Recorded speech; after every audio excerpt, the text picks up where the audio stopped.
Gift box geometry is an activity that I came up with that I used for many years in middle school, and I've also used it in high school and actually some in college as well. It's one of several activities that I put together on bonus problems that I used, activities and projects that I used with middle school students.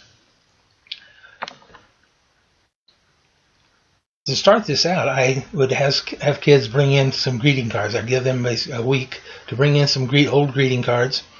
Told them to make sure that it wasn't something that was important to keep because we were going to kind of destroy it. And then asked them to bring in extra, and they'd get some extra bonus points, and that way everybody had cards if someone did forget some.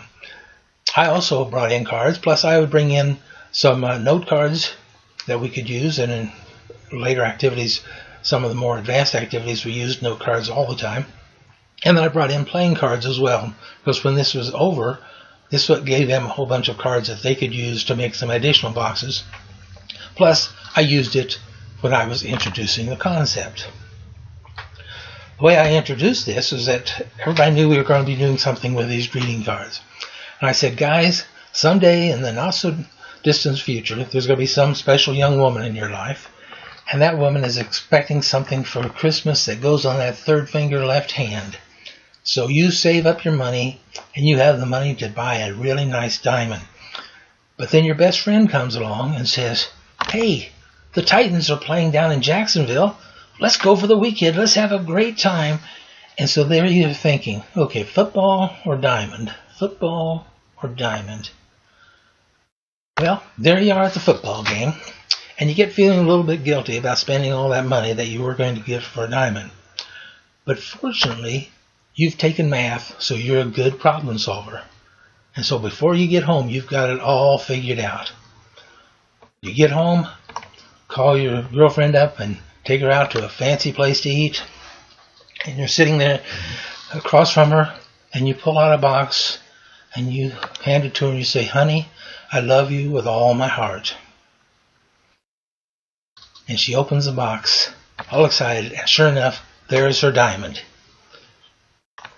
Now, guys, one thing I forgot to tell you is you need to come out for track, because I was a head track coach at the high school, so you need to come out for track because you need to know how to run really, really fast.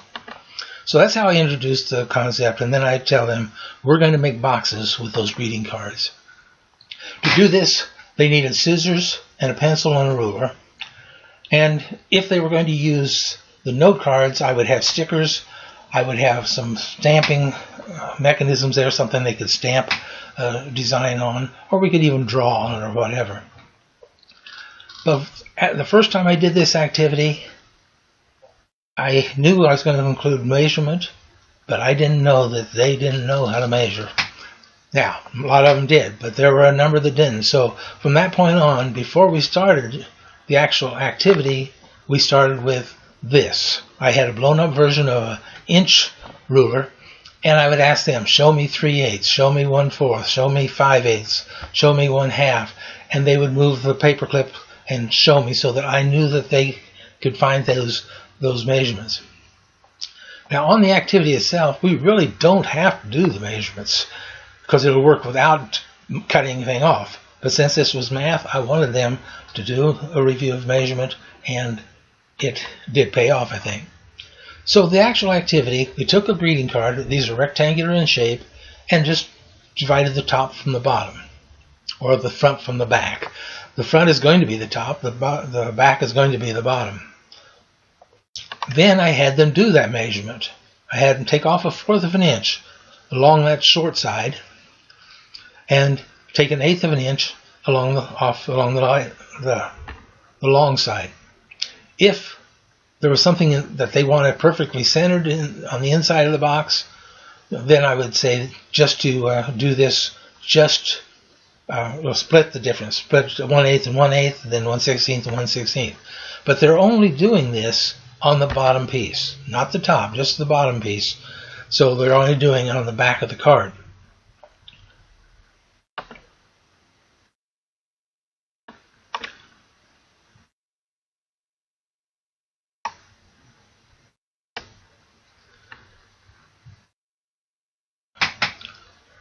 Once they had those lines drawn on the back of the card, they took the scissors and just cut off that 1/8 inch and that 1/4 inch. Again, that's only on the bottom piece or the back part of the card. So when we got done, we had these two pieces, and then they drew the diagonals. Now, we had a worksheet that went along with this, and so when we drew the diagonals, we talked about vertical angles and supplemental angles. Some cases I had them have a protractor and measure the degrees. So it kind of depended on what level I was working with and what all we wanted to accomplish in the time. But they did have a worksheet that went along with this. So you got the diagonals drawn, and then both pieces you'll do the same thing. You're going to fold that card just to the intersection of those diagonals. So the line that you see right there where they intersect at that point, that's the fold. You'll fold it kind of, some people call it the hamburger fold. And you'll do both the top and the bottom that way. Then you'll unfold it, and you'll fold them the other way. You'll do the hot dog fold, just to the center. So when those two pieces will come together right there at that center part or that intersection. The next part is critical. We're going to cut the tabs, and these are going to be the tabs that are going to go inside the box, but they have to be cut the long way. If they cut them the other way, they need to start all over again with another card. So in this case, they cut just to the intersection of the creases that you'll see right there. They do that all four corners of the top piece. They do that all four corners of the bottom piece. And so there you see they're all cut, ready to go. We're going to now do the folds that are going to end up making the box. We bring in the two tabs on each end, and then the end piece is going to come up and over that, which maybe you can see better in this slide. That end piece is going to come up and over, and you fold it down over it, and you really don't need any staples or tape. Once in a while, if the box was real small, we'd have to put a little piece of tape on there or whatever, but normally you don't have to. And you'll do that for both the top and the bottom. So there's our top piece all folded in, and then we did the same thing with the bottom, and we have our basis of our box, and we now just put it together. So there was the box, and that was the basis of it. Again, I had playing cards for them to make some more.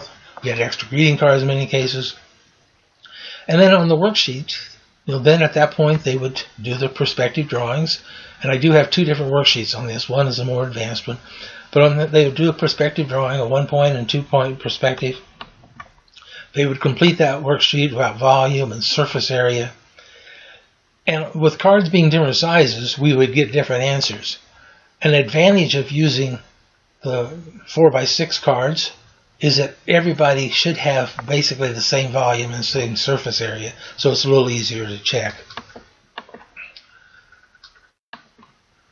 For more advanced math, included more things, including linear equations, resizing the box if you wanted to make the sides twice as much or half as high.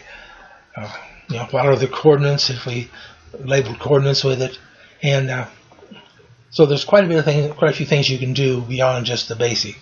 Again, this came from the Math is Cool booklet. I'm setting up so we can get a digital download coming soon. If you want to get in touch with me, it's gkeplinger@hotmail.com, or you can go to our website, which is kepsplace.net.